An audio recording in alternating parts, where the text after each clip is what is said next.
In this vlog, I'm going to give you some tips on how to get started with your lawn. So the first thing you want to do with your lawn is give it a good mow. Get mowing it, get the blades set to low, off you go.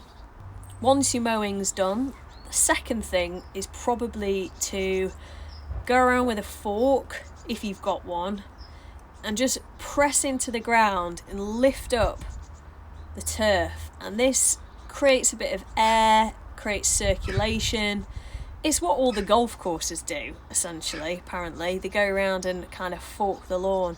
And it is a really good tip because it stops areas of your lawn getting boggy and it helps it to grow, because essentially air can get through and circulate and it gives it that oxygen that it needs.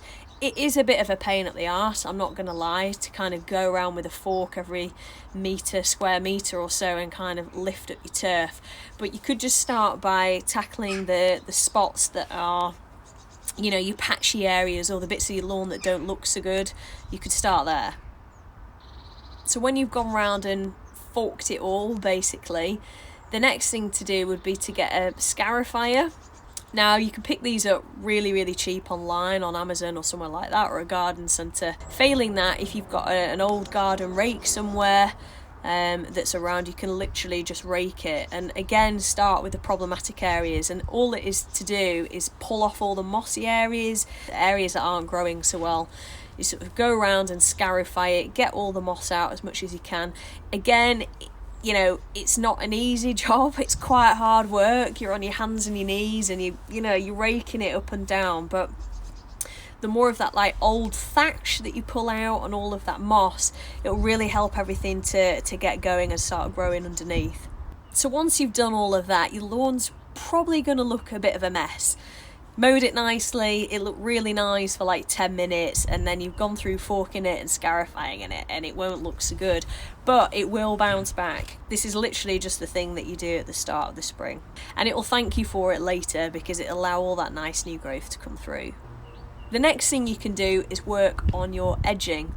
So you could get one of these little half moon devices, or if you haven't got access to one of those, you can literally just use a spade and just go down literally all the sides of the lawn, wherever it meets the bed or if it meets a pathway, and go down and just chop, you know, a good couple of centimetres off and get a nice neat edge. And that will really help when you mow it as well. It'll make your garden look really, really neat.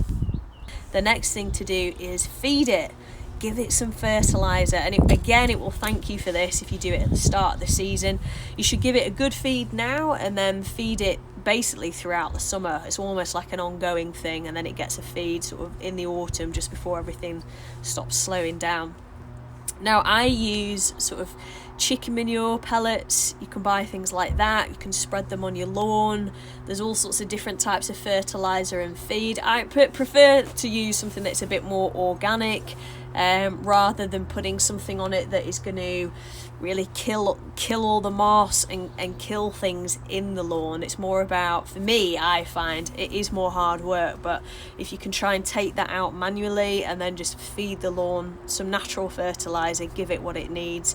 So once it's all been fertilised, hopefully you'll have a little bit of rain, so try and do it, you know, a day or two before you're going to get some rain, and then that'll just rain it into the lawn, and then it'll start to work its magic. And then basically the next time you need to mow the lawn, just mow it with the back off. So your first lawn of the season that you cut can go in your compost bin or something like that, but then the second and third ones, just keep the back off and just let the lawn cuttings literally go onto the lawn, and that acts as almost like a bit of a mulch, really. It gives it another protective barrier. Finally, you can go around and do a bit of patchwork, so go and fix those problematic areas, so those really bad dry areas or those bits where there isn't a lot of lawn, is put a bit of seed down. Again, that you can probably do is put a little bit of netting down to stop the birds eating it, because they love it, you see. You put seed down, you spend all of that time, they'll just come and eat it. So a little bit of netting will protect for that, and hopefully then, you know, you'll start to see results of it growing. So there you have it. They're my top tips for a better lawn. and getting started with your lawn. It's a good thing to get on with initially. It does take quite a lot of work, but once it's done and all of that bit is done, really it's just ongoing feeding and mowing all the way throughout the season.